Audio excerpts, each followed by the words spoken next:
I've been spending time out and about, listening to talk radio. Right. The kindest of terms you're sometimes referred to out in America is a socialist.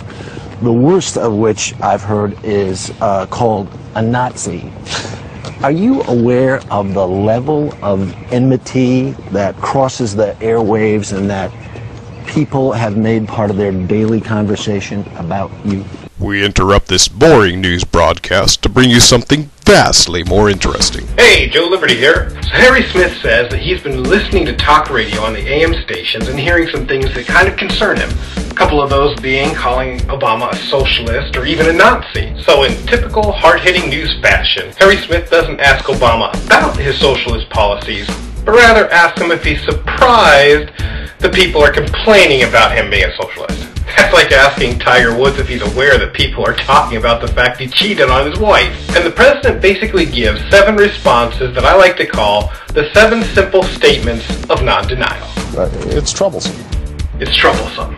It's troublesome to be called a socialist. Now for me, it's troublesome if I'm constipated for 2 weeks. Being called a socialist, bah!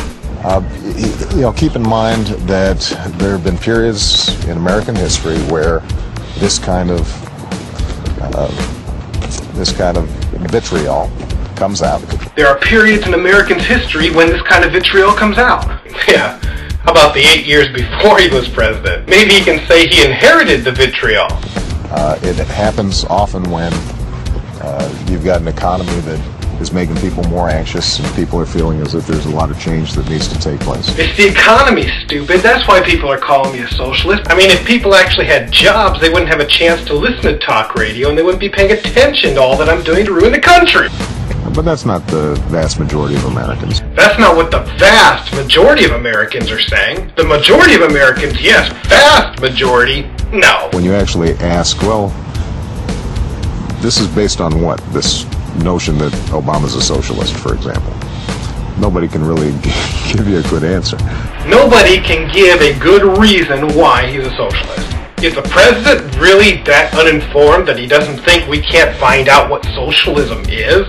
I mean, we've got Wikipedia, for crying out loud. Yeah, they would say mandating that people have to buy insurance or something like that. Yeah, the sort of plan proposed by current Republican nominee Mitt Romney. Yeah. Mitt Romney did it, so I guess that makes it okay. So if Mitt Romney took a flying leap off of a bridge, would Obama do it too? At least he got off the old, well, George Bush did it too kick. So it doesn't make too much sense. It doesn't make too much sense. So as we can see, there is not one denial of any of the accusations. So the next time somebody points out something about you, you don't have to deny it or admit to it. Just remember the president's 7 simple statements of non-denial. So the security cameras caught me shoplifting? Well, that's troublesome. What am I doing coming home at 4 in the morning? You know, there have been periods in our marriage where this kind of vitriol has been coming out. I was going, how fast, officer? You just pulled me over because it's a bad economy right now.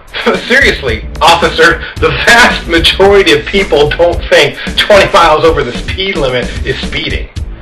We come up with the notion I've been drinking too much. I bet she can't even give me a good answer to that. Another woman? Well, heck, John Edwards did it. Mark Sanford did it. Man, I don't understand where all these accusations are coming from. It just doesn't make any sense. Neither the President nor Joe Liberty can guarantee that the 7 statements of non-denial will work for you. If you are caught drunk, high, cheating, adulterating, fornicating, speeding, lying, etc., your best defense is to be a socialist congressperson or a liberal Democrat.